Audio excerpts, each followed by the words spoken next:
22 जनवरी को भगवान श्री राम 500 सालों के बाद एक बार फिर से मंदिर में विराजमान होंगे। रामलला का प्राण प्रतिष्ठा होने जा रहा है और इस दिन को खास बनाने के लिए जितने भी पूरे दुनिया में हिंदू परिवार के लोग हैं, वो लोग इस दिन को खास बनाने के लिए बहुत सारे प्रयोग करेंगे। खासकर जो निमंत्रण पत्र आपके घर आया है उसमें रखे हुए चावल का क्या करें, दिया जलाने हैं, दीपावली मनाने हैं, कहाँ कहाँ मुख्य कम से कम 5 दिया कहाँ कहाँ जलाएं। तो राम भक्तों की टोली निमंत्रण पत्र के साथ पीले चावल बांट रहे हैं। धन प्राप्ति के लिए हमारे हिंदू धर्म में अक्षत के बिना कोई भी पूजा पाठ पूरा ही नहीं होता और चावल देवताओं का अन्न है। राम मंदिर से जो चावल आए हैं पीले रंग के, उसको आप लाल कपड़े में, याद रखिए, बांध कर अपने धन स्थान पर रख दें। क्योंकि चावल शुक्र का प्रतिनिधित्व करता है और जो धन का कारक है, इसलिए पूजित जो चावल है उसको धन स्थान पर रखेंगे तो धन प्राप्ति के योग बनेंगे और बरकत होती रहेगी।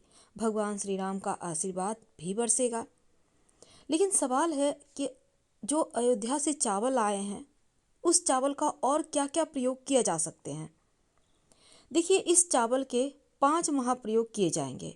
ऐसा नहीं कि सारा चावल आप सिर्फ रखेंगे, बल्कि थोड़ा सा चावल, ये जो राम मंदिर से चावल आए हैं, इनका 5 तरह का प्रयोग कीजिए। पहला काम करना है पीले चावल का इस्तेमाल। देखिए, पहला थोड़ा सा चावल, ज़्यादा नहीं, 1 चुटकी आपके भंडार घर में जहाँ चावल रखी रहती है ना, उसमें डाल दें। 1 चुटकी, ज़्यादा नहीं, 1 चुटकी। याद रखिए 2 4 5 दाने होंगे, उतना ही काफ़ी है। घर में जैसे चावल को आप लाल रेशमी कपड़े में बांध कर तिजोरी में रखना है। मंगल चंद्रमा दोनों सक्रिय हो जाएगा, लक्ष्मी योग बनाएगा, घर में खुशहाली आएगी।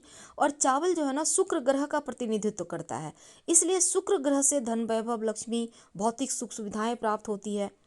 तो ज्योतिष शास्त्र में लिखा है ऐसा कि प्राण प्रतिष्ठा के दिन अगर खीर बनाई जाए घर में, आप नॉर्मल जो चावल की खीर बनाती हैं उसी का बनाइए, लेकिन ये चावल 1 चुटकी डाल दीजिएगा और फिर पूरे परिवार के साथ प्रसाद के रूप में ग्रहण कीजिएगा। घर में सुख समृद्धि बनी रहेगी। आप इन चावलों को इस दिन 22 जनवरी के दिन कम से कम, जब आप तिलक करती हैं, आप अपने घर के तमाम बच्चों का, बड़ों का, बुजुर्गों का रोली से, तब उस तिलक के ऊपर इस चावल के 2 दाने कम से कम चिपका दें माथे पर। हर कार्य आपका आसानी से बनेगा। यहाँ तक कि अगर कोई आपका बड़ा कार्य है, आप जा रहे हैं किसी भी दिन, आप चाहते हैं वो कार्य पूरा हो जाए, तब इस चावल का तिलक करके या अपने पॉकेट में 2 4 दाने चावल लेकर जाइए। कार्य सिद्ध हो जाएगा, कार्य पूरा होगा। वापस आने पर इस चावल को आप चाहें तो सुरक्षित रख लें या किसी पंछी को भी दे सकते हैं, या किसी पौधे की मिट्टी में डाल दीजिएगा। अगर आपके घर में लड़कियां हैं, विवाह नहीं हो पा रही है, शादी होनी है या तय हो चुका है, तो जो पिता है ना, जो राम मंदिर से चावल आए हैं, कन्यादान के समय चावलों से आप कन्यादान कर सकते हैं। थोड़ा सा चावल उसमें डाल दीजिएगा, पूरा नहीं डालना, थोड़ा सा। यानी हर शुभ मंगल कार्यक्रम में इस चावल को आप डालिए। अब देखिए, ये आपको न्योता भेजे हैं, अयोध्या से आए हुए हैं कि इसका आपको कैसे प्रयोग करना है। लेकिन दीपक जलाने के लिए भी हम लोगों को, जैसा मोदी जी भी कह रहे हैं, हमारे प्रधानमंत्री, कि घर घर में दीपक जलाइए। आखिर ये दीपक कहाँ कहाँ जलाएंगे? 5 मुख्य दीपक जलेगा। पहला दिया आप अपने घर के पूजा स्थान पर जलाएंगे।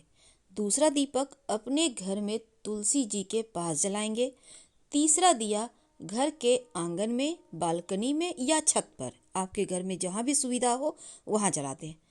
चौथा दिया पास के शिव जी के मंदिर में जला दीजिएगा। और 5वां दिया, अगर आपके घर के आसपास भगवान श्री हरि विष्णु या राम जी का मंदिर है तो वहाँ जलाइए, नहीं तो घर के मुख्य दरवाजे के अंदर, याद रखिए बाहर नहीं जलाना, अंदर की ओर जलाना है। और दीपक के नीचे फूलों की पंखुड़ी जरूर रखिएगा। दिया आप घी या तेल, कोशिश कीजिए कि कम से कम जो पास के मंदिर में जलाएंगे और तुलसी जी के पास घर के मंदिर में वो घी का हो। संभव हो तो सारे घी का ही जलाएं। और दीपक में एक एक लौंग डाल दीजिएगा या फिर एक नॉर्मल चावल का दाना।